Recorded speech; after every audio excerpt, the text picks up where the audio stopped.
Hello, um, I'm Carolyn Gardner, Carolyn Dawn Adams Gardner. I'm 79 years old, and I was married for 50 years to Albert Leroy Gardner. Albert died almost 11 years ago now. He died of Parkinson's, had it for 11 years before he died. Anyway, we had three sons. The first was Chance. Chance was born in 1965. Then Law was born in 1968, Law Christian. And then Seddon was born in 1971. I was born in 1946.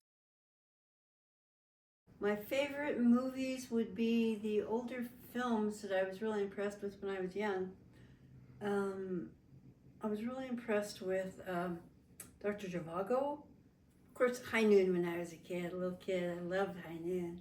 But Dr. Zhivago, about the Russian Revolution, and Lawrence of Arabia, about the First World War and the Arabs' involvement, and silly movies like Imitation of Life. Thought it was just wonderful. It was just a tearjerker.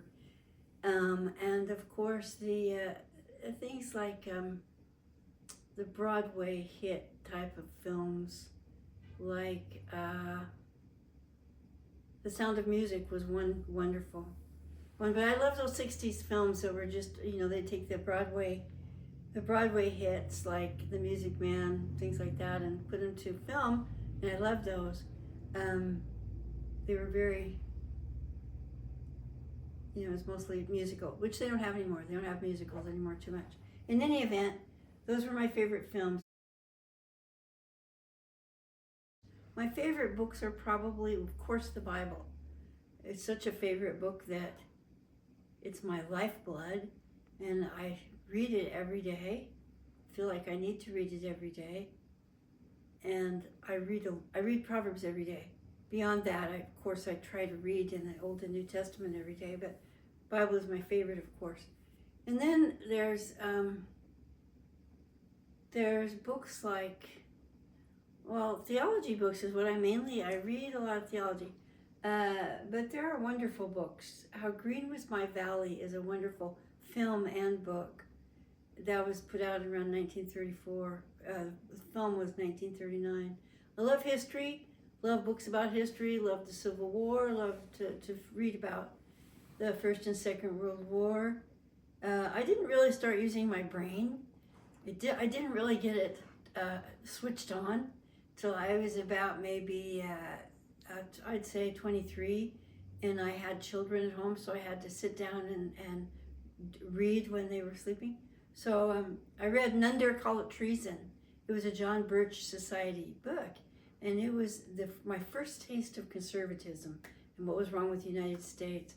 The John Birch Society is long gone, but that started my thinking process. I had done everything I could to dumb myself down, I guess.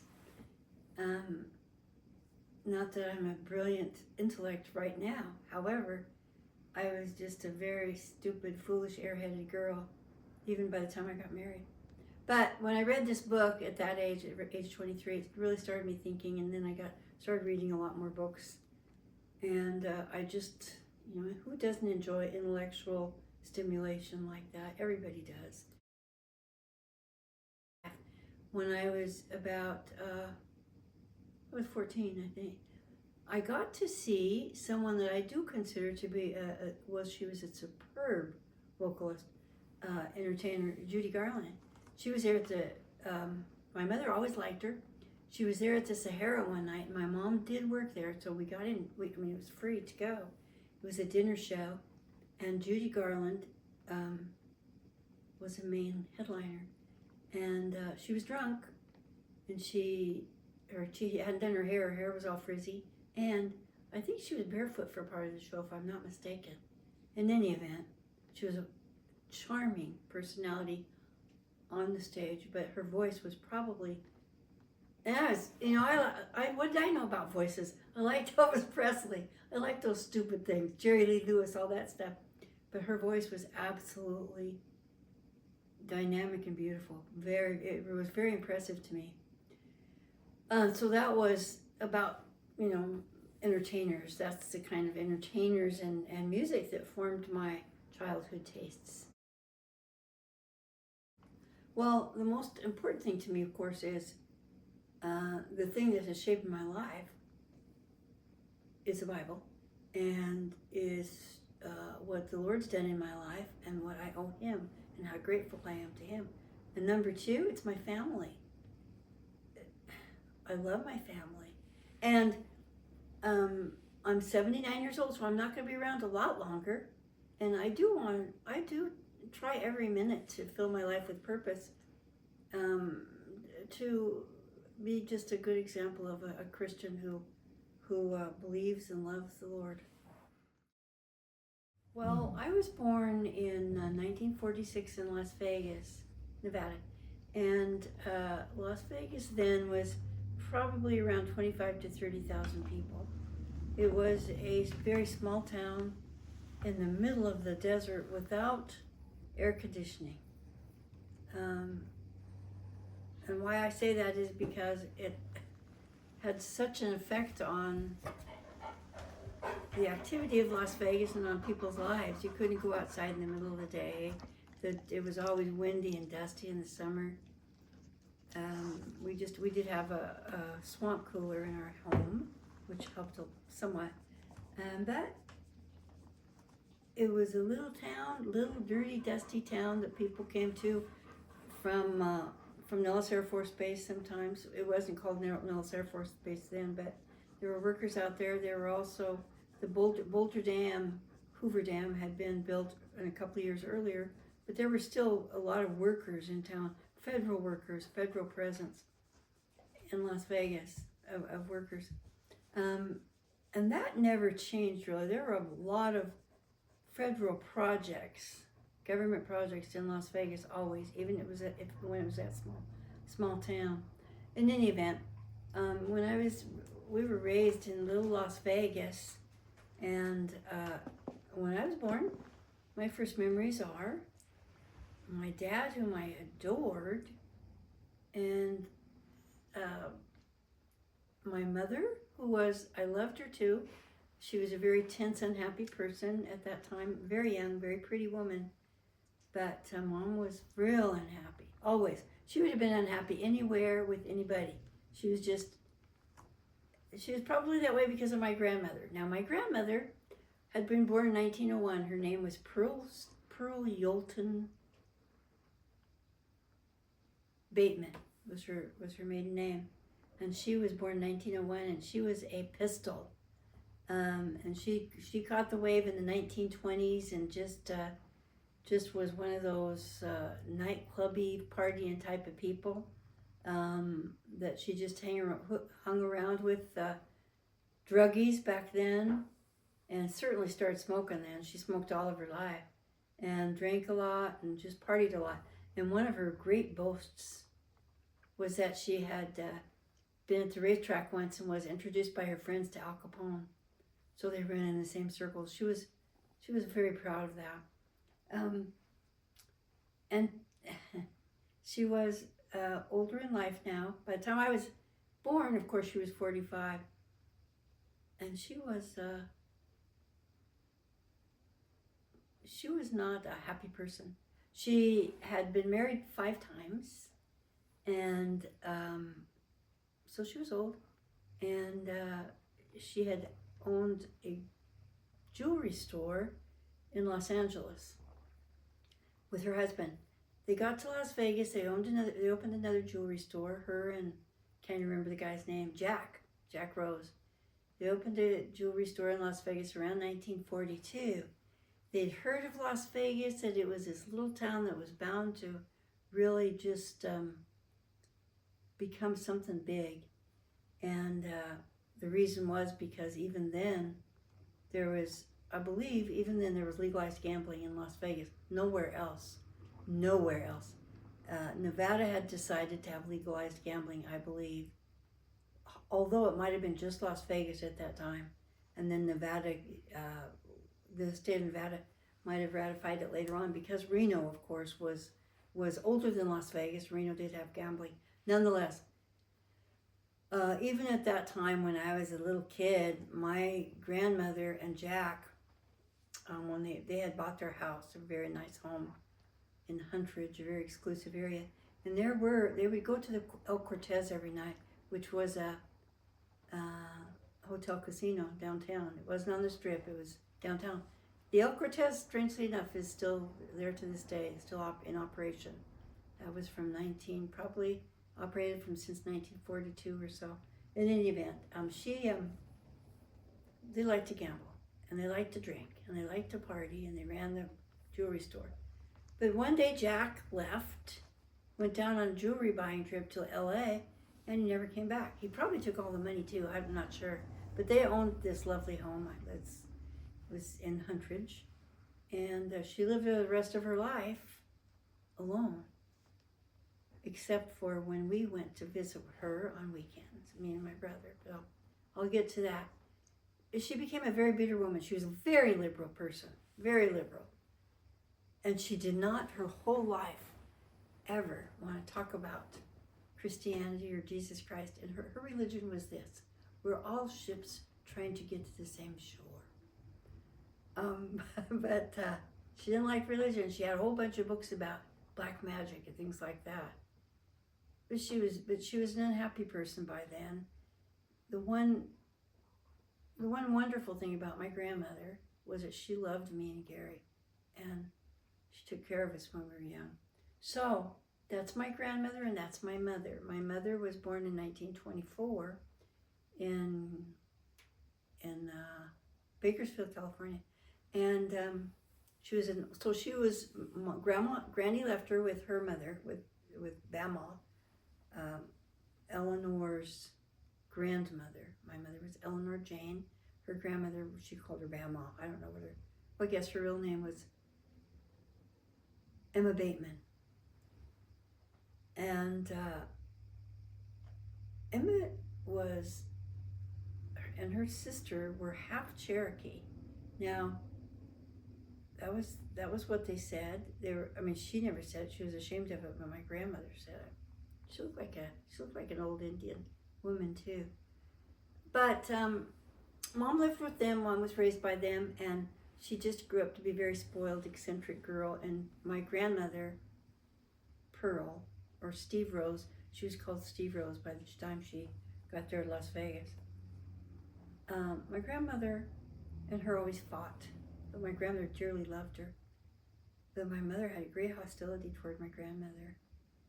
Toward me, my mother, I think she didn't want to have me. That's what I think. She wasn't particularly fond of me when I was little. She loved Gary. Gary was 2 years older than me. But she wasn't real fond of me till later when she got more mature, she was. When I was born, my brother Gary was already there. He was 2 years ahead of me. He was born in 1944. He was born right after the war, born in Paso Robles, California, and he was my mom's favorite, and he was so cute. There was never a time in my life, even as a little tiny girl, that I didn't think my brother was just adorable and cute. He was just, I just really liked my brother, and so did my grandmother, and so did Mom, and Dad. I was Dad's favorite, I think, but Gary was their favorites. But we would both be so thrilled when my dad would drive in. We'd hear his motorcycle, and he'd drive into the yard, come home, and he was in a black wool uniform in Las Vegas, police uniform, in those years around 1950. And he worked for the Las Vegas Police Department for a few years.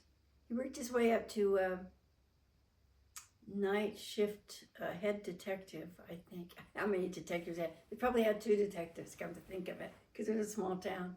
But anyway, at that time he was a patrolman on a motorcycle.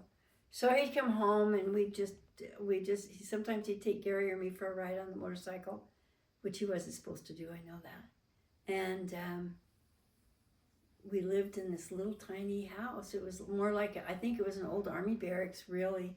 We had to share a bathroom with several different cottages. Bathroom, shower with several different cottages there. So it was old Army barracks there. I remember it was just right after the war. And I don't remember a lot from that, but that from that particular place. But we moved to Cedar Street probably by the time I was 3, and oh my goodness, that was paradise for me. We loved it. We had this little house. It was a little bungalow from built in during the war, so it was small. It was 2 bedrooms. It was new though, but it was so tiny on Cedar Street that we didn't even have a garage or a driveway. We just had everybody parked their cars on the street. Nobody had 2 cars. Nobody had 2 bathrooms. Nobody had 2 cars. It was just you were riding high if you had 1 car. And as a matter of fact, our car, my dad called my car Emmeline, and for good reason. It was falling apart. And this is how bad Emmeline was. Me and Gary would sit in the back seat of the car, and we'd stay away from the doors, because when we went around the corner, the doors flew open. So finally, my dad fixed that by tying a rope over the hood of the car and tying it so the doors would remain shut. Of course, it'd be hard to, you had to untie the doors before we could get out. But those crummy old cars is what we drove around in. We moved to Cedar Street, and it was just wonderful because outside were the most fascinating people I'd ever met. Marlene was my age. She lived right across the street. She was cute. I was ugly. I had blonde hair. She was cute. She had black hair. She had big eyebrows. I had no eyebrows at all. And she just she loved to laugh, and she loved to play. And she didn't mind her mother. And I did. I was afraid not to mind my mother because I'd get spanked by my dad. Sometimes my mom too, if I didn't mind. But Marlene was just adored by her parents. She never got in trouble. She never minded her mother, and I always got in trouble when I was around her. And that was the source of many Marlene stories. When I grew up, I told my kids these stories. Kind of unbelievable, but they were true. Most of it was true. Some of it was fictional, as I had to enhance it. Gary and I had a great time there. Gary we had a neighborhood gang. John and Ed across the street, and Dale, Marlene's brother. That Gary and Dale were best friends, and John and Ed were their enemies a lot of the time. And one time my grandmother caught Gary going out the door with my father's police revolver. My dad was sleeping, and he had laid his gun beside his bed, like he always did, right there, so anybody could get it. So Gary, he was probably about maybe 5 years old, walking out the door with my dad's police revolver. And my grandmother stopped him and asked him where he was going. He said he was going to go kill John. She got the gun away from him, and John never even knew his life was in danger. But I think my dad probably learned a lesson about where to keep. I remember they had a discussion about him making sure his gun wasn't accessible. But those were nice times because there was no TV. And then, of course, those times, it was long before the internet, long before computers, but also the telephone wasn't something that every household had. And you didn't spend a lot of time on the phone because you had other people were on your same phone line. It was a party line, like we'd have 2 neighbors on our same line. So when you got on the phone, you might be having a conversation with the person you called, but then somebody else, you would hear them pick up the receiver, and it would be the party line. That's when you've heard stories about people listening into conversations. That's how it was then. You pick up the phone and you'd hear this voice say, "Number, please," and then you give them a 4-digit number. That was how tiny Las Vegas was. Your telephone was the only communication. It wasn't like you had anything else. Oh, we did have the radio. And we used to sit around. My grandmother had a beautiful large radio in a cabinet. And we'd sit around in a circle in chairs. And I was 4, but I was listening to the radio, but I was wondering why we were all watching the radio. As you know, we were watching it and listening to these fascinating stories, like The Shadow and like Amos and Andy. It was very that was our only form of entertainment, and it was just really exciting.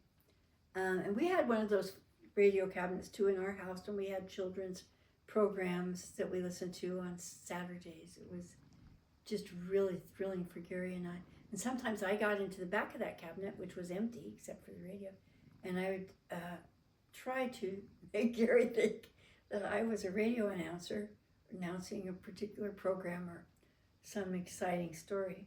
And he seemed to always realize very quickly that I wasn't. He'd pull the cabinet out, and he'd shame me. I couldn't say Gary's name very well. It was real hard. I think it was the R's that bothered me. Gary. So I called him Boy, and I loved Gary so much that I walked around and followed him all the time when I wasn't with Marlene. And I'd run after him when he was running around with his friends, and he'd tell me to go home. We had a dog then, Prince. He was my dad's dog. He was a mix between a Great Dane and a German Shepherd. Huge dog.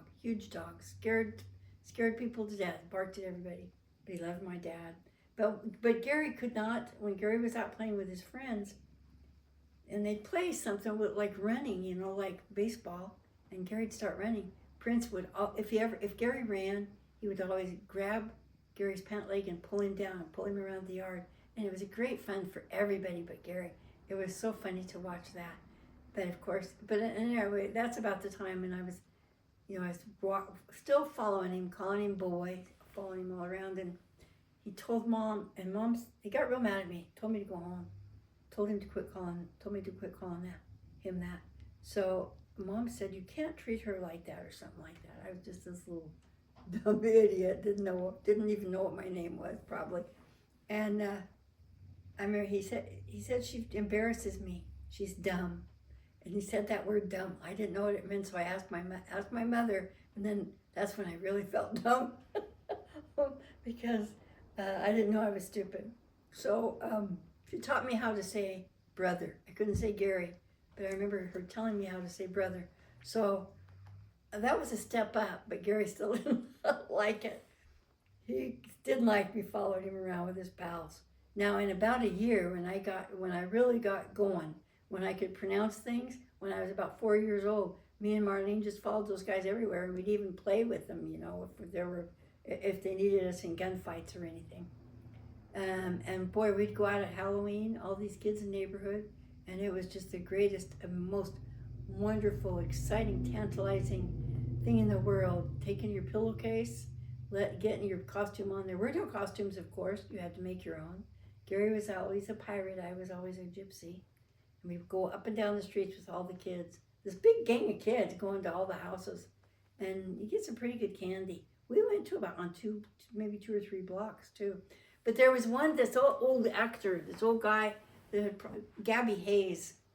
And he was on TV. He was on Hopalong Cassidy, I think. But so we were kind of excited about going to his house. So we walked up the stairs to his house, and he yelled at us from the stairs, and he said something like, "Get off the damn stairs," which the most tantalizing thing about that was we got away. We ran away real quick, but he used a swear word. He used a swear word. Nobody's ever supposed to say damn. And so we went home that night, but everybody was so excited. We were thinking about maybe throwing rocks or doing something terrible to Gabby Hayes, which we never did. Halloween was just absolutely blissfully wonderful. And we always fought with the kids on the next block, the Bodens. Sterling and Leslie, and were the 2 oldest, who later in school I had a crush on Sterling. And Gary, he was Gary's friend too. And so those 4 boys were always at war with us, and we used rocks, usually throwing rocks at each other. And so that went on. We were just having a wonderful, happy summer. Just in the summertime, we were out all day long. In the winter was no such thing as winter really there in Las Vegas, except there was a cold wind that blew. My father and my mother, in the meantime, he was, like I said, he was a policeman, and he did get promoted, and he did do well on the police force for a bit. He was a very charming man, very handsome man, Very funny man. My dad was a funny person, nice to be around. And so they liked him at the police department. He entertained the idea. He bought his set of law books and he was going to study law to be a lawyer. And it didn't last long because he was also a heavy drinker. And also, he did like to gamble. Even then, he liked to gamble and he'd lose money at it. And he liked to go out and party around. One night, he was still a policeman. And him and my mom got in a fight. My mom grabbed this gun and she shot him. And she nicked him somewhere. It was on his arm somewhere. Anyway, it was enough to that he had an injury. But he was trying to get the gun away from her. That's the story. Who knows what it was? Maybe that was a story. I mean, maybe that was true. In any event, my mother got shot, went through her arm. She had, from then on, all of her life, she had this big scar on her, close to her elbow. And so they both went to the hospital. And we didn't even hear the gunshots. And we woke up at our neighbor's house. And Granny came to get us. And Granny was mad as a wet hen. Because my dad had tried to kill my mother, she said. It didn't go into the newspapers. Granny kept it out of the newspapers, I believe. But he was fired from the police department. Big surprise. He liked it a lot, but he was fired. So his next venture, my father's next venture, when he finally came home, because he didn't come home for a couple of weeks. After he got out of the hospital, he went right down to Los Angeles to stay with his relatives, whom I will tell you about. He stayed with Aunt Velma and Uncle Jane. And he came back in a couple of weeks. And they resumed their lives. He didn't have a job, so very easy for him to get a job in a casino, which he did. Better money in the casinos. And that started his profession for his whole life was as a crap dealer. Craps they don't even have those tables anymore. Shooting craps was a big, it was probably the biggest game in Las Vegas was craps back then. Craps and slot machines, and 21 was all they had. He looked down on 21 dealers. Crap dealers, it was a little harder to do the math. So he always felt that he was very exclusive and elite, being a crap dealer. Anyway, he made good money. But it was a lot easier for him to drink and do all the things I think he was very unfaithful to my mother. She never told me that, but I think he was. I actually saw him be unfaithful to her. One day when I walked into the kitchen, my brother Gary's second grade teacher, Elaine, was there with my dad. They were kissing each other. I went and told my mother. She shot the messenger. She got mad at me. So I think that was when it dawned on me that he might be a rascal. But our lives went on, and so our lives on Cedar Street with my brother, my older brother Gary, and me, and my mom and dad, was somewhat tumultuous because they would fight a lot, and my grandmother couldn't stand my dad, which she was, in a lot of ways, I don't blame her a bit. But mom and dad would fight all the time. I don't remember real tumultuous fights till later on in our lives, but they did fight. And my mom became increasingly more unhappy there on Cedar Street. And remember this, we had radio. We didn't have TV. And she was at home all day, and she became very, very withdrawn and unhappy.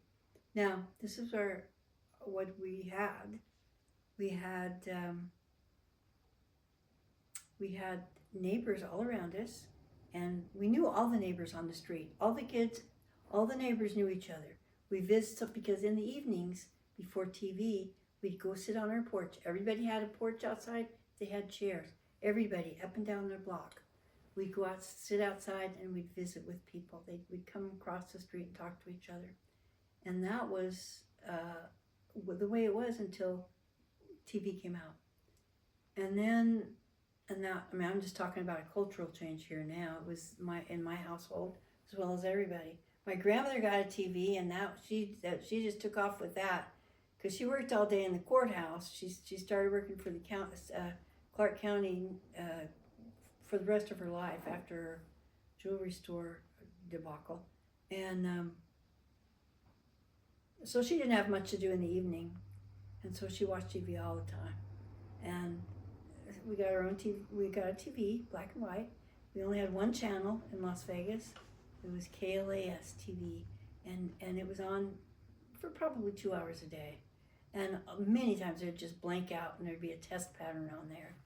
And in those 2 hours that it was on, the programming was 15 minutes of sports, 15 minutes of weather, and 15 minutes of news. And that was just really big news in Las Vegas. And then we got, there was they had live TV shows from KLAS. And so they had this old drunken cowboy. Can't even remember his name. Me and Gary used to laugh about that. He was just a raggedy old cowboy, and he had a kids show, local kids show, and we'd watch it every day. But so we saw him once in the drugstore. We thought we'd seen a great celebrity. Can't remember his name now. Boston Quester was his name. It was probably a 30-minute kids show. But that was the state of TV in Las Vegas. And that same TV station later, when I was maybe 10 years old, they would let anybody to come. It was a one TV show in TV station in Las Vegas still. And they'd let anybody come who wanted to, and they'd have this one show in the afternoon. The host was Mitzi. It would be Mitzi's house or something. So when we were about 10, me and my best friend Rosalie and other girls in the neighborhood, we'd go and then we'd get on TV and we'd sing. And it would be televised all over Las Vegas. And there would also be celebrities there, like that, people that you wouldn't even know now, but they were entertainers in Las Vegas who had been hired to be entertainers on stage, and they were sharing the billing with little 9-year-old, 10-year-old kids singing these songs. So that's how it was in Las Vegas. Pretty much as we approached the 50s, very small town in a lot of ways. Didn't have a lot of stores, grocery stores or department stores. We had 2 theaters in town, the Palace and the El Portel. What we had that was just so drew the people was we had the clubs downtown and where my dad always worked, and even the casinos are different now because of course they used coins then for the slot machines. You'd hear the jackpots, you'd hear the ringing of the bells, and then the coins coming out of the jackpot or the slot machines. Everything was very different there. High security always around the tables, around the crap tables and 21 tables. I don't mean cameras. I mean people watching. Employees watching for stealing stuff. But the food in Las Vegas, you could always go into a restaurant in any time of the day or night and get something, like breakfast for $1. For $2, I think at the El Cortez, really not fine breakfast. So it was quite the wonderful time when I was a little kid in Las Vegas, just an enchanting place. Las Vegas wasn't just a desert.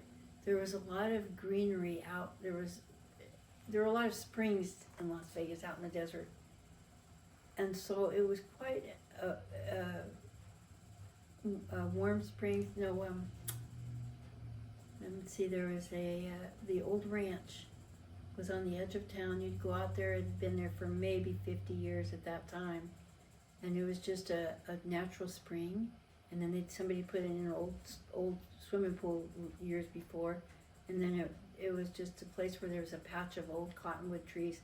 And it was shady and beautiful, and everybody loved it. It was like paradise in Las Vegas. So there were springs like that around out in the desert in places, and they'd usually make little hotels out of them, little resort hotels, or little, just little hotels that people would come and stay at, like for dude ranch stuff, and have horseback riding and stuff. but it was quite charming to me to see all these clubs out in the desert, and then these dude ranches, and with horseback riding and swimming pools and beautiful places like that out in the desert where you wouldn't expect it. So it wasn't like a dry, empty desert. It was just mysterious and wonderful to us. My parents continued to fight. It was just Gary and I. They were young, they were good looking. They separated. My mother met a man and married him. We hated him. Ed Burke hated him. He was about 10 years older than my dad. No. No. She's hungry. Okay, so Ed Burke was 34 years old. Now my dad was only like 27 at the time. So he was an old man. And he was a construction worker, and after my parents had been apart maybe 2 months, and my heart was broken. My brother's heart was broken when they split up. She married Ed Burke. And she did this because my dad was really misbehaving. She probably knew he was being unfaithful to her. And also he was drinking a lot and probably gambling a lot. And so one night they had a fight, and then they were talking, and then he came into to us, me and Gary, and he told us, and I was just a little tiny kid, but I knew this was for show. My mother was in the other room, and he was just feeling so sorry for himself, and it was just for show. He was just using us as little props, and he was telling us how he hated to leave, but his wife wanted to. Your mom wants me to go, but I don't want to go. But here's this little present. I'm going to leave you a present to remember me by. And so he takes out this little slot machine that's on a keychain. You know, you've seen it before probably. You pull a tiny little thing, plastic. It was new then. That kind of stuff was new. And you just pull the little tiny little stick, and then the slot machine with the wheels would turn. And that was our gift to remember him by. And I remember Gary saying, "Oh, Dad, we can't take it. We can't. You keep it."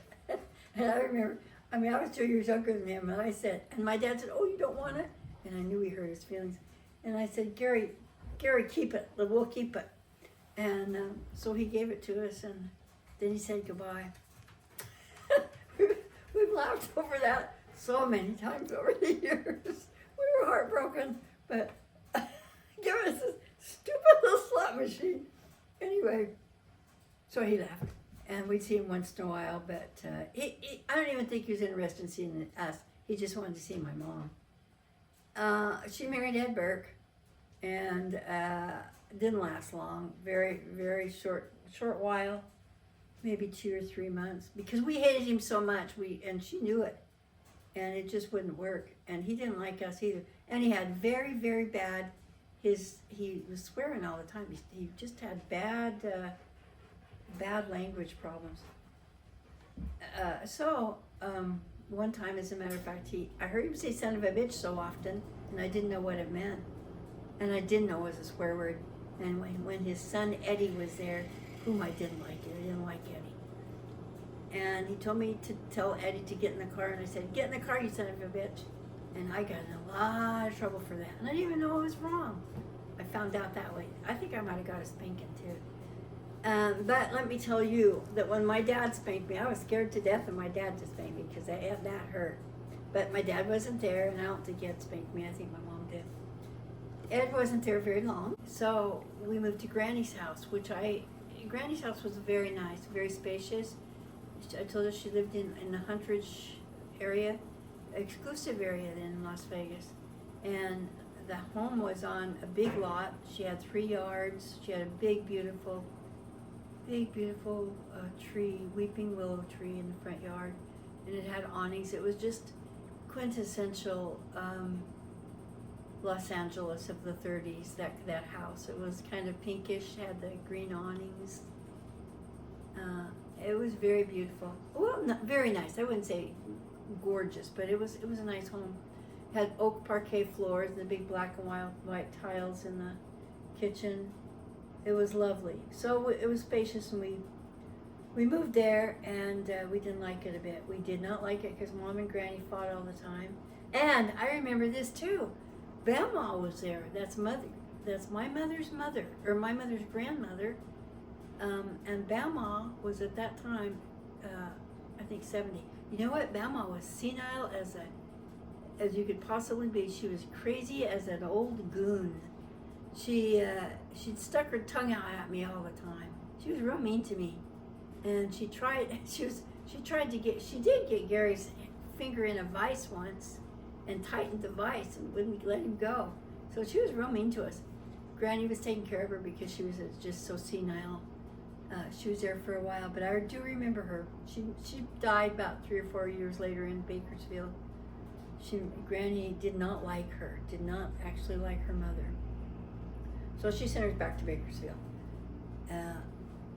But my mother did love Balmaw very much. So anyway, we all lived there. My mother was miserable over my father, crying all the time. Me and Gary were miserable at school, at Crestwood School, instead of our beloved Sunrise, where all of our gang was going. And we weren't doing well. I didn't do well in 2nd grade. He didn't do well in 4th grade. It was just a miserable time, and we had nobody, because Mom was, you couldn't even communicate with her. She was just in her own world. She did get a job then at the Sahara Hotel, and my dad wasn't working there then. He'd moved on to other places. My dad must have worked every casino in Las Vegas. But when you got to work on the Strip, here's a little tidbit. When you finally got to be a dealer on the Strip, you made a lot more money, because richer people came there onto the Strip, because it was more ritzy, of course, than downtown. And so he made a lot better tokes, which is the same as tips. But he made very good money on the Strip with the tokes every night. When Mother got a job at the Sahara as a change girl, you don't even hear about that anymore, because you get change automatically now in the casinos. But back then they had girls with change belts walking around the floors with quarters or nickels or whatever you needed for the slots. So when she got her job at the Sahara, she started brightening up. She liked that. She started cleaning herself up and fixing herself up, and she liked it. She liked having her own money and liked working there. But she still missed my dad. And once in a while he'd come and see us, not very much. But we just missed him dreadfully, and we were very unhappy at Granny's house. And I remember, I did not tell you, I should have, that when we lived on Cedar Street before they separated, my dad and Mom, there was a period of time when, with the neighborhood, all the neighborhood guys and wives, they were the same age as us, as all of us. So they made good friends with Bud and Sally Hawkins, and with Jim and Helen Rao. Real good friends with them. They lived across the street, and they all decided, they were Christians, and they all decided they wanted to build a church on the corner. This is a corner of what is now, it used to be 25th Street. It's now Eastern and Cedar Street. Church is still there, that little church built probably in 1950. Still there. Still a church. Not the same Baptist church, but it's still there. And so they built it, and then we started going to church. And I was 4. I went to Sunday school. My teacher told me about Jesus. I didn't know about Jesus. I knew about God. But she told me who he was, God's son. And then she said that he loved me. Now, that was hard to believe, because I didn't even know him, so I couldn't believe that he loved me. But she said, if you go in the chapel in the main sanctuary, and you look up in the window, the stained glass window, you'll see a picture of him. He has some sheep up there, or some lambs or something. So I did. I went in there, and I looked up there, and I realized I really liked him. And I believed it. There was never a time that I didn't believe it. And that was important to me. I learned things in Sunday school. I learned about God. I learned about sin. I learned about prayer. And for the whole entire rest of my life, which was very robust, or very lively, And I lived a life that was pretty wild until I got married. Uh, I always believed in God, and I always knew what sin was. And when I felt really bad about my sin, I'd ask for forgiveness. But I always, always, all of my life prayed when I was in trouble. Always. Now, I never thanked Him. Very seldom did I thank the Lord for what He gave me. So I had this head knowledge about Jesus from the time I was a little girl at Homeside Baptist Church. So we were living at Granny's. We were so miserable. One day I remember I went out in my front yard and prayed that we get our dog back, Prince, the big dog my dad had. I guess he was a symbol to me of our home and everything that we lost. And I prayed and prayed and prayed for a long time. Just cried and prayed that God would have Prince come run down the street and jump on me. And I prayed and prayed and waited, but Prince didn't come. However, my prayer was answered because I really want what I wanted. I didn't really know what I was really just dying, aching for, was my family back. So just a couple months later, when school got out, that miserable school at John S. Parks, that terrible year of my second grade, my parents got back together. I don't know how it happened because, he just came to visit and they started talking and Granny was terribly against it. But they got back together again. And we moved from Granny's house, and where we moved to was Eastwood, part of Las Vegas. It was a newer part of Las Vegas, but crummy houses.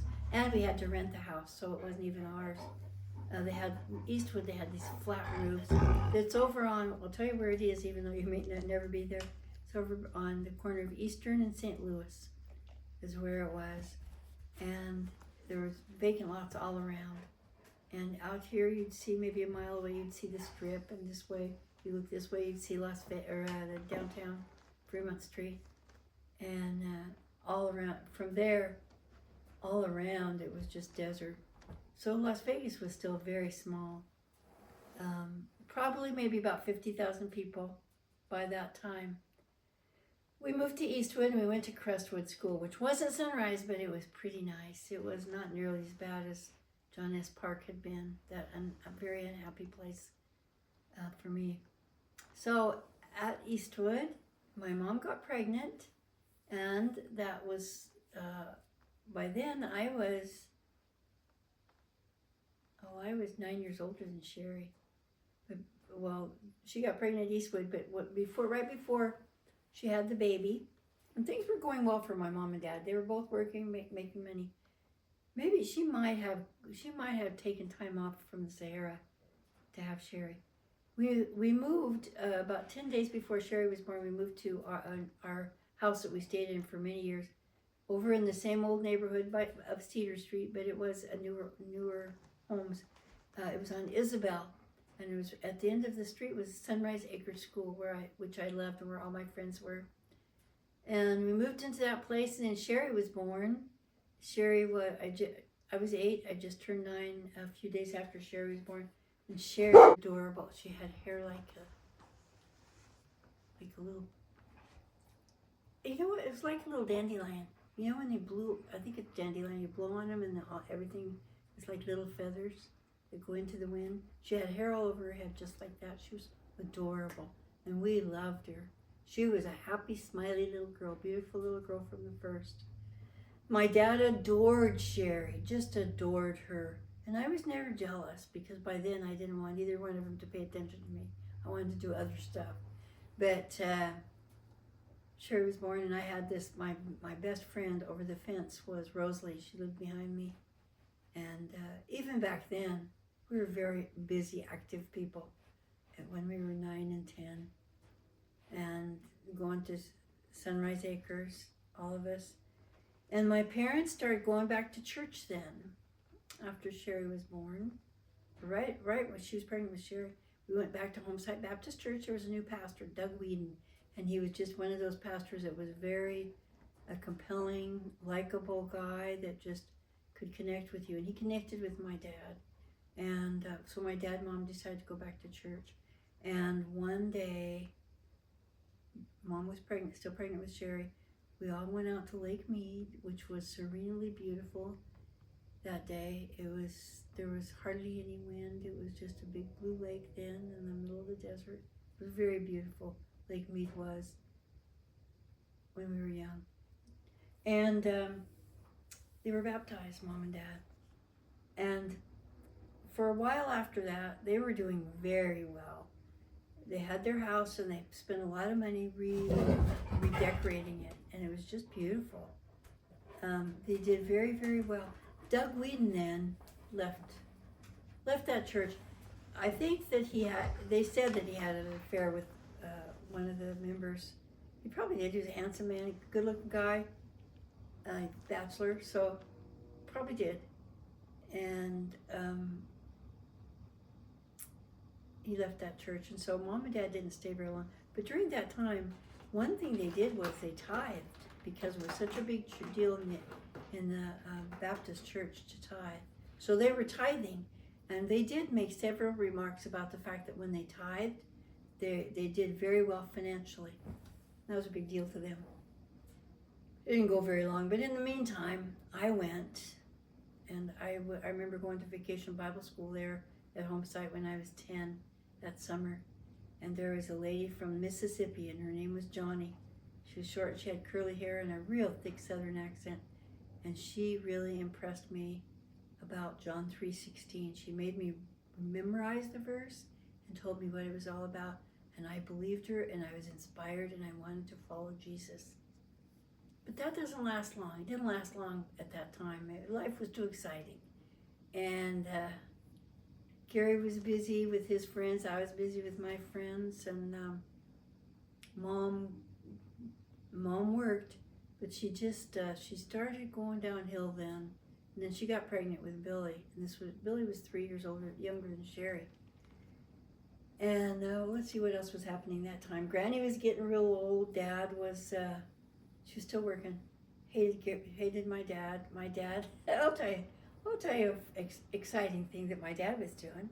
Still working at the casino, but he was tired of it. He wanted to go into business for himself. So him and this other dealer, Bill, I can't think of the guy's last name, Bill Douglas or something like that. They cooked up a scheme where they would sell these particular machines, hydraulic lifts, and they buy them for like $15 and sell them for $50. And they were supposed to be real good at lifting heavy things.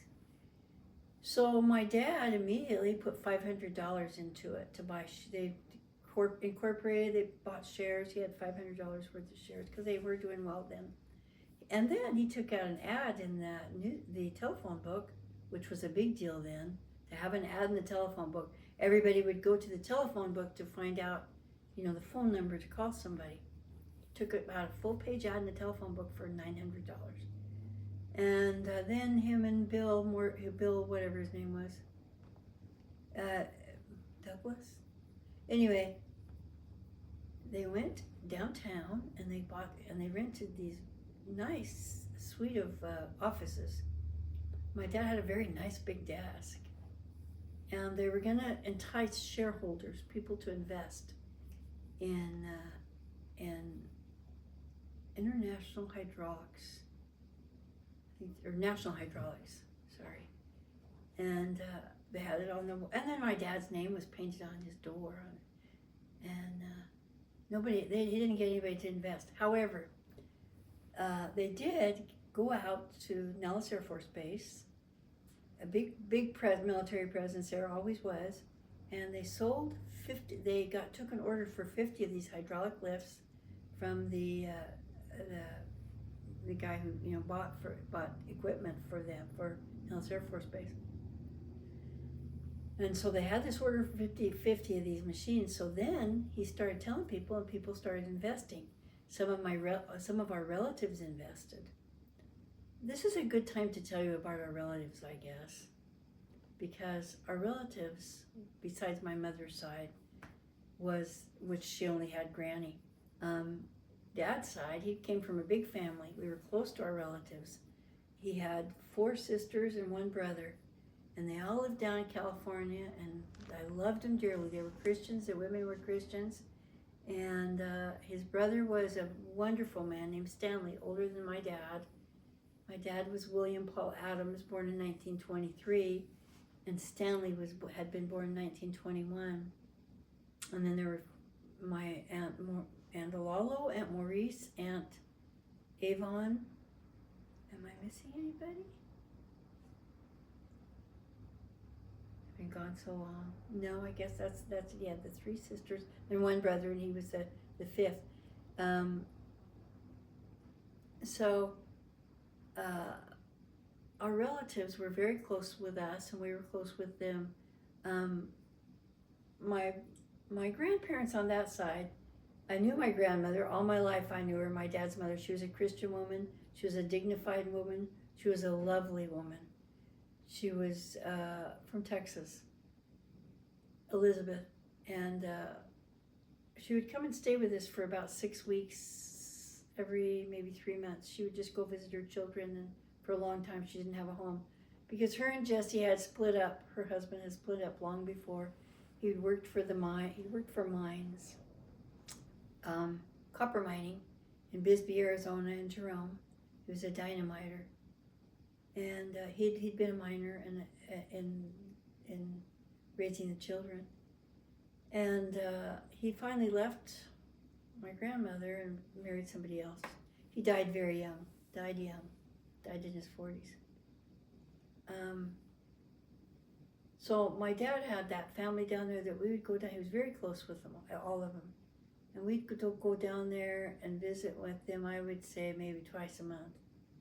And they loved each other. We'd get together, they'd get their banjos and ukuleles, and they'd sing these old songs that their dad taught them from Texas. And we all had a wonderful time down there. And my cousin Avon, who's still alive, she's my age, we were just best friends from the time we were tiny little kids. And we share this cute little memory of, we were just maybe 3 years old, and our parents were all drinkers then. And Avon and I were in the bedroom, and we came out and we saw the trash can was full of these bottles, all these bottles of alcohol. But there were some in the bottom there was some alcohol, like whiskey, I think it was.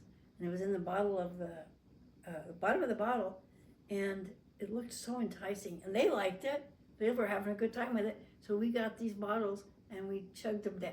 There wasn't much, I'm sure, just maybe a half a cup in each bottle, or maybe less. So we drank it, and then all of a sudden, for some strange reason, we got sick. And I remember her mom came and realized, my aunt came, and I remember that I still have a vivid memory of my aunt holding Avon while Avon was throwing up on the floor. So that was the first time we ever got drunk. We were 3 years old, and we got drunk together.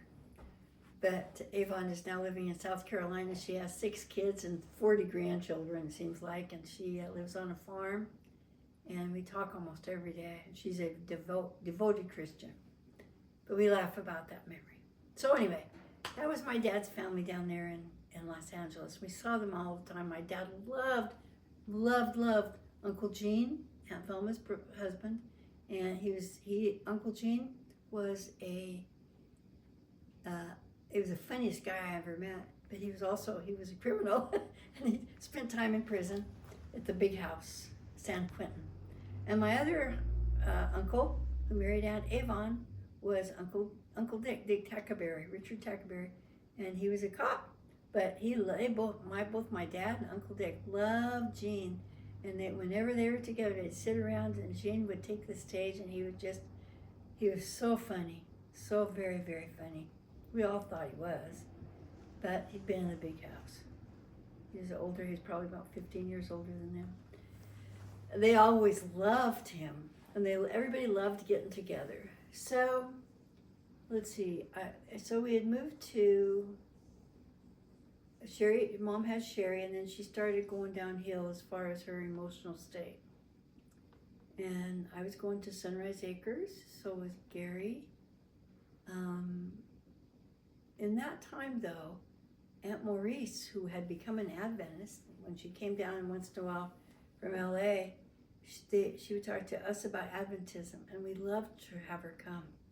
And she talked to us about God and Jesus, and not too much about Jesus. I gotta say, Adventists don't know him, but so it's mostly about God and the Sabbath and the coming the end of the world. But we loved talking to her. And when Gary was 14, they invited him, her and her husband Pat. They invited him to come down to Highland Park, which was by LA. He lived in a very nice home, to come down there and go to Seventh-day Adventist Academy. And they lived close by it. So he went. Didn't know anything about it, but he went for his first year, ninth grade, first year of high school. And we would go down there and visit him. And of course, Sherry was born then. We'd go down there and visit, and Gary was really, really, really got into it and was very devoted to God. And Adventism, now we realize it's a cult, but back then, because of Aunt Maurice, because she was just such a lovely lady, we didn't know that. So to me, that became religion, to me, the right religion. In any event, Gary was down there for a year, and Sherry was born, and Sherry was a toddler who was very, very, very active. So my mother tried to work, but she couldn't. So she got into depression. I would say she got into depression where it wasn't even, you'd come into the house, just everything would be gloomy. She liked to have the house dark. And my dad, she fought with my dad all the time. But that kind of passed. She got pregnant with Billy. She started working. And let's see what happened then during that time. We were, things were moving along. We still lived at Cedar Street, or Isabel. Not going to church. And I was getting to be a teenager. And as much as I wanted to be a Christian, the world called to me. Sparkly, cool Las Vegas, and all the people of all ages, especially my age, especially teenage boys. The world was just calling to me. And I can remember when Gary came home from the Adventist school for a week, or for a weekend, he talked to me about God, and he talked to me about the angels. And he said he was going to sign me up for this Adventist publication for kids or teenagers. So he did, and I got it. And it was this article all about angels. And it could have been about anything biblical. But after I read that article, I went and got my Bible, because we did have a Bible in the house. It was a big family Bible. And I started reading it. And then I went out in my backyard, and I prayed and prayed and prayed to God that he would let me die. I remember I was 10 years old at that time. I wanted to die because I knew if I didn't right then, that I would go to hell. Because I was sure that I would not be able to do what God wanted me to do. I wouldn't be able to be faithful, and I knew that I'd go to hell if I wasn't. So I asked him to take me right then, to let me die. And I waited and waited and waited, and it didn't happen. But I just remember that because I had this, I just prayed, and I had this, it did mean something spiritually. I had this sense of the peace that passes all understanding. I had read those passages, and I really had that sense for a little while. And I really wanted to be faithful and obey. In my mind, if I didn't, then I would go to hell. But also because I loved what I read. I loved the angels. I loved God. There wasn't much about Jesus in there, as I told you, because in Adventism there wasn't. But that was a spiritual experience for me that I realized in myself there was no way in the world I could actually be a Christian who was obedient. I couldn't do it. It wasn't in me. I knew I had in me the same irresponsibility my father had. And my father, with his stupid stint in business, he just put us on the edge of bankruptcy. And they were really fighting over money then. And everything was just, we had bill collectors calling us all the time. Nobody'd answer the phone. I had to answer the phone. And I always had to say he wasn't there. So it was pretty bad. It got so bad that they disconnected our phone because of that $900 ad. So they decided that they wanted to. She had Billy there when we lived on Isabel, and they were fighting like wolves when she had Billy. One night, she was about 9 or 8 months pregnant. They went out, and whenever they went out, they came back fighting. But they went out, and I was babysitting Sherry, and Rosalie was there too. And I went to bed, and I was woken up about 3 o'clock in the morning by hearing Aunt Velma's voice. And she said, "Bill, how is she? Is she at the hospital?" And he said, "Yeah." And she said, "Well, what happened?" He said, "Well, we had a fight, and I ran over her." And and he said, "But I didn't mean to. She jumped out of the car, and then I backed up. And so what had happened was they had a fight. Mom was way pregnant, and they'd both been drinking. She said she wanted to go home. So he takes her home. He slams on the brake. She goes to the door, for the door. She gets out the door. She falls down. My dad, meanwhile, slams it into reverse, pulls, backs up, didn't see her fall down, and he ran over her arm. And so she was in the hospital, and Granny was so mad. My mother's arm was crushed and broken, that one that had been shot already. It was real bad. This time she had to have pins in it. And once in a while when she was ironing, I could see those pins poke out through her skin. It'd get swollen and infected. But yeah, so that was that. And so they got mad about it. They had a pretty bad fight, and it was hard to get over. But nonetheless, she came home with Billy. And I wasn't at all excited to see Billy because he was this little kid, little baby that cried all the time. And Sherry was just had been so cute. But my mom and dad just adored him. And my mother just went crazy. She just was like a caged animal in the house. And I was 11 years old then, I remember. And not that, I was a little spoiled brat. I was a brat. But I knew it was the best thing I could do, best for me, if I did the diapers, if I hung them out, if I kept the house clean, if I did all these chores, it was best for me. So I did, I undertook to do that stuff, and that's when I started, being a housekeeper, cleaning up. And there were times when I wanted to, I couldn't stand being in the house, just couldn't stand it. So I'd always go over to my friend's house and stuff, but I had a lot of responsibility there, taking care of Billy. And Billy was such a sad little guy when he was little because my mother was sad. My mother did come out of it finally, and my dad did a little bit better, but he'd be okay for a few months, and then he'd be working all the time. He'd come home whenever he wanted to. He'd make all these tokes, and a lot of times he stayed and gambled it away. And then he'd go up for a party. Sometimes he didn't come home. There were many, many times in my life. Usually, if my dad was an hour late, then he wasn't going to be home for a day or two. And when he came home, he'd have spent all of his money and also written checks and put us into more debt. And that's how he was. He'd get real drunk. He'd go gamble in his own place of work, and then he'd lose his job. He'd get in a fight and lose his job.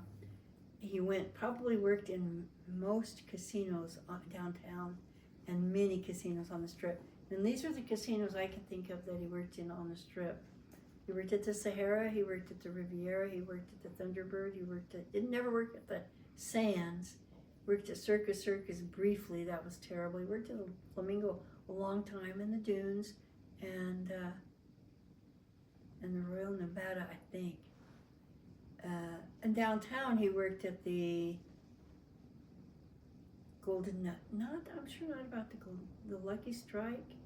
Anyway, a few places downtown, down Fremont Street. Lost all those jobs, lost all of them. He was getting old too. So here I was. Gary came home. Gary started school, forgot all about his Seventh-day Adventist commitments, just met his old friends, and he went just absolutely wild crazy. And so did I. I was getting to be, I was 14 years old, 13, 14, and I started just really running around, drinking, smoking, doing everything that I could to make myself, I don't know. I wasn't anybody. I can tell you, I was a big phony. I wasn't anybody. I was just an idiot. I was very funny. I can tell you that. We had a lot of fun. I had a gang of girls. We called ourselves the gang. And we just drove around. And on Fremont Street, I've told you this before, and you've seen it in the movies. You'd cruise up and down Fremont Street. You'd go cruising, and you'd see all these kids. And you'd stop your car in the middle of Fremont Street,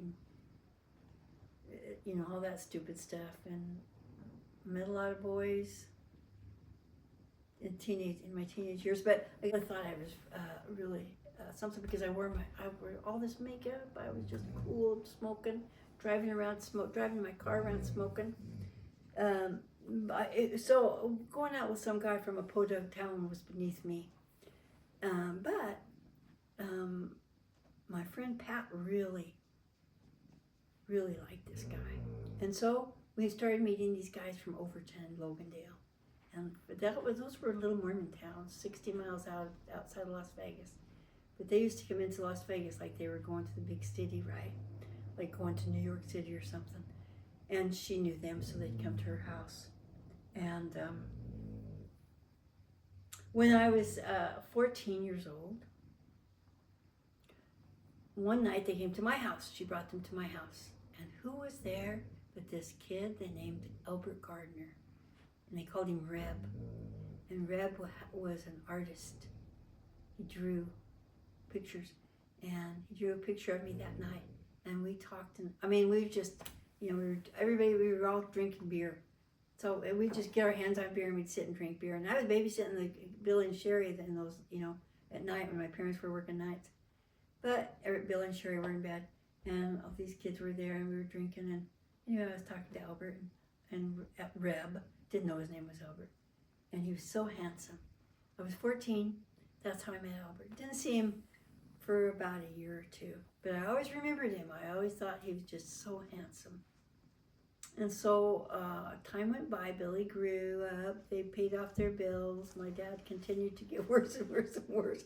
My mother did work at Sarah, had a real good job. So my dad went into business. My dad went into the contracting business.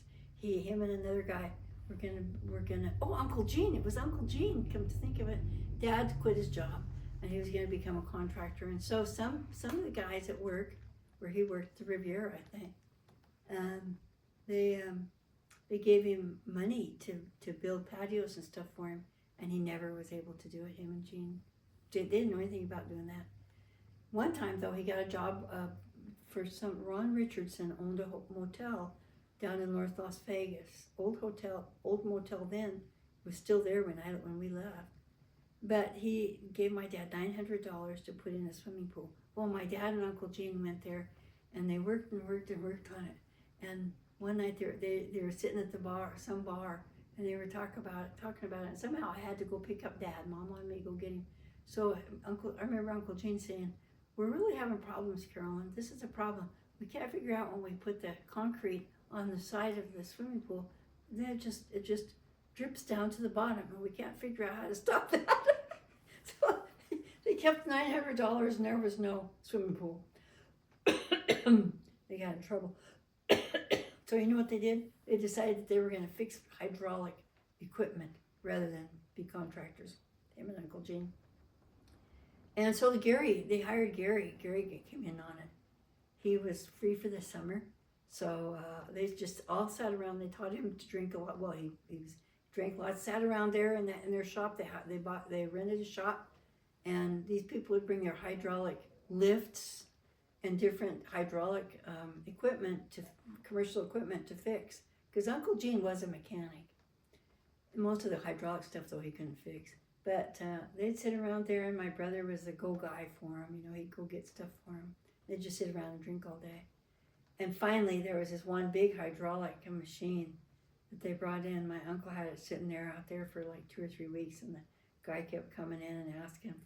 He got real mad at my uncle, but they couldn't fix it, so they closed up. They got a bad reputation, closed up.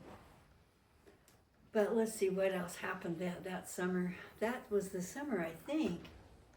Billy was maybe 3. We weren't going to church. We were in deep debt. Dad was spiraling down, whereas, he would just drink a lot and smoke a lot. Oh yeah, and then he started taking barbiturates. It was very popular, diet pills, but they were just speed, and it was Dexedrine, and he'd take those. He'd take a handful of those to stay awake at night because he worked all night. And so he was taking that. Mom was working at the Sahara, but they were just doing badly. Their relationship was tumultuous, believe me. Screaming fights. And he'd hit her, and one time, I remember Granny had said to Gary when he was maybe 12 years old, she said, the next time you see your dad go to hit your mother, you stand up and say, Dad hit me, don't hit her. So what? We used to laugh about this too. We were in the living room and Mom and Dad were fighting in the bedroom, screaming at each other. Mom comes running out. She said, help me. She goes like this. She has her hair like this. She goes like this. She says, help me. She runs through the house. And then Dad comes out. Gary and I are sitting there, and he's running after Mom. And Gary stands up and he says, Dad, if you have to hit somebody, hit me. And Dad says, okay. And he's looking here.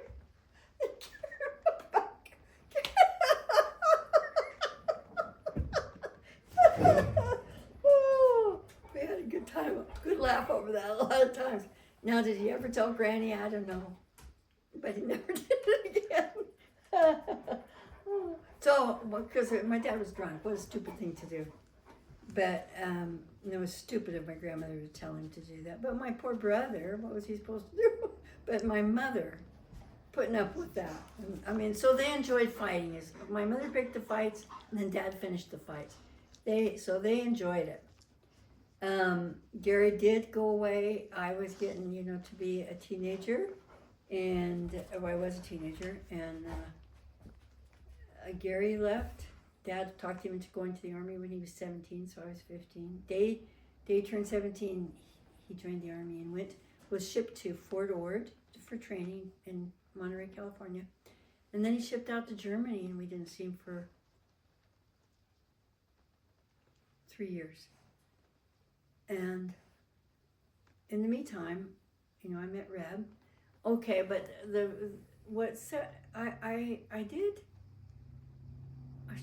I should tell you about this. Sherry and Billy. Billy, at that time, got rheumatic fever, and he just started laying around and being tired all the time, and you'd go outside and you'd find him sleeping in the backyard. And so Mom and Dad took him to the doctor, and he had rheumatic fever. And back then, that was, it was a bad thing to have. It made him tired all the time, and it could have hurt his heart, could have damaged his heart.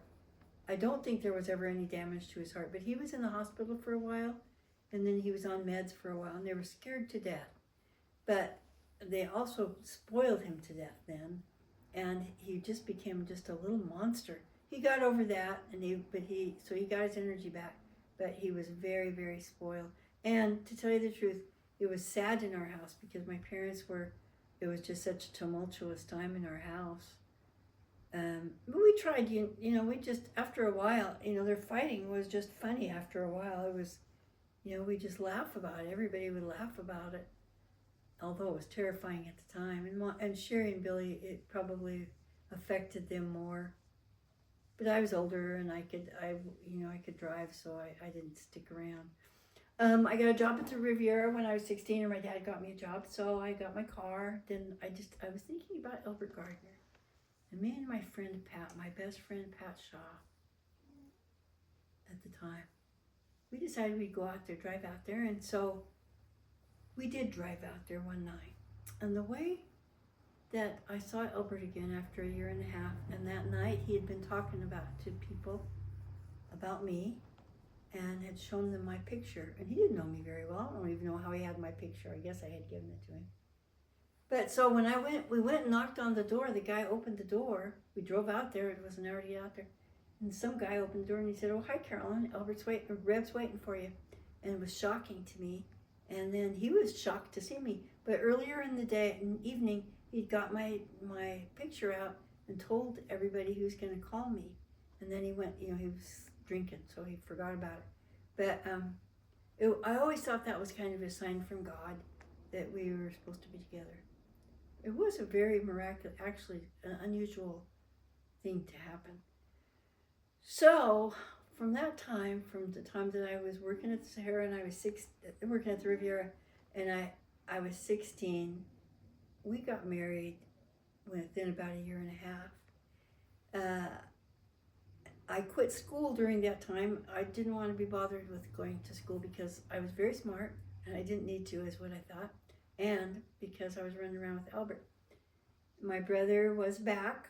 He finally came back, and when he did, Albert and him met each other. I was very worried. I was very worried that Gary wouldn't like him.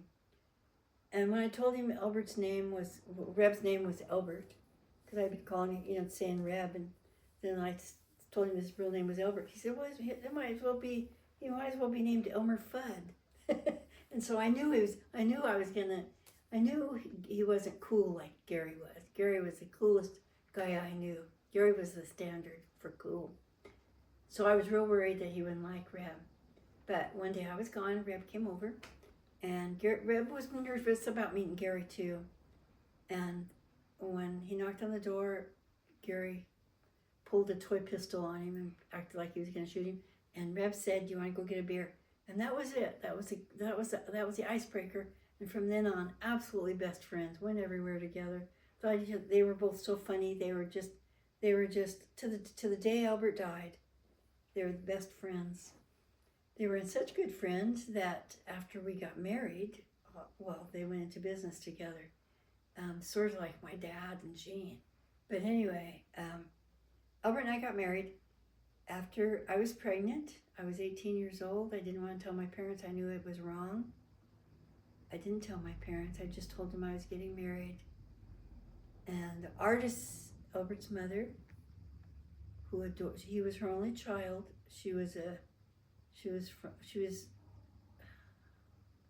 I better talk about artists and Albert's family right now, because they were not from Las Vegas. They were not in gambling. They didn't live the kind of life we live, and they didn't have the kind of fluid values that we all had. For instance, they never fought. They didn't drink. They didn't gamble. They never fought. They didn't smoke. They lived in a Mormon community, and he was a construction worker, Bob was. And Artist was from a big family, and she was just a very practical woman. So she never did approve of him going out with me. She wanted him to find some Mormon girl. She told me she wanted him to find some nice Mormon girl. So all the time that we went out together, she didn't like me, and I knew it. But I thought I could win her over with my dazzling personality. It didn't bother me till after we got married. So we married. I had a lovely wedding. There was a lot of people there. All my relatives. They came from. Didn't even come from Texas. Came from New Mexico. Came from Arizona. Came from California. And there were a lot of people. There were 75 people at my wedding. And it was in the little Church of the West, which was very fashionable then. And my dad gave me away. And I was just having the time of my life. I just turned 18 a day before. And it was nothing to me. My uncle had said to me, "What's going to happen if it doesn't work out?" And I said, "Well, we'll get a divorce." And I didn't think anything of it. He thought he laughed his head off. He thought that was so funny. But I meant it. It didn't. So it wasn't a serious event in my life, in my thinking. But it was to Artist, of course. And that side of the family. It wasn't to Albert particularly, I don't think. I mean, he thought I was pretty, I thought he was handsome. That was pretty much our depth at the time. And we both knew we were going to have a baby, and that was what you did then. You got married. But I wanted to marry him, and he wanted to marry me. So he had to have his mother sign for him at the city hall because he was only 20. I was 18, but I was of age, legally of age in Nevada. It was 18 for a girl, and for a boy it was 21. So he had to have his mom sign for him in the city hall. So we had our beautiful wedding. My parents, we had the reception at my house. They didn't have huge weddings like they do now and spend zillions of dollars. My dad spent lots of money on the liquor, lots of money. And all the relatives came down, and It was nice reception. And my mom cried. I heard my mom sobbing. I didn't understand why my mother was crying at the wedding. You know, because it wasn't that big of a thing to me. It was like going to the prom or something. But Sherry also was just crying. Sherry was 8 or 9. She just adored me. I adored Sherry too. But we got married. And then we moved, then the artisan, so we bought this nice ritzy apartment. We rented it. I mean, Albert was working out the test site, and he worked out there for a couple of years. And so we made good money out there, and was I working? I was not working, and I wasn't going to school. So we had this apartment, and it was $100 a month. This apartment was a really ritzy apartment, and that was a lot of money then, $100 a month. And we only stayed there for a month, and an artist and Bob came, and they said, "We're going to give you our old trailer, and we're going to buy a new one." Well, I didn't want to live in an old trailer. I had lived in nice homes, and I lived in a nice apartment right now. So I was a spoiled brat. I was just an idiot. But you know, so Albert said, "Tell them he said, "Tell my parents thank you," and so I did. And so we moved into this little apartment. We lived in that little trailer for about 5 years. And, when Law was born, we still lived in that apartment, or that trailer. We moved it up to Washington when we went up there. But anyway, we moved into that apartment, trailer. We lived right by Albert's parents, still there.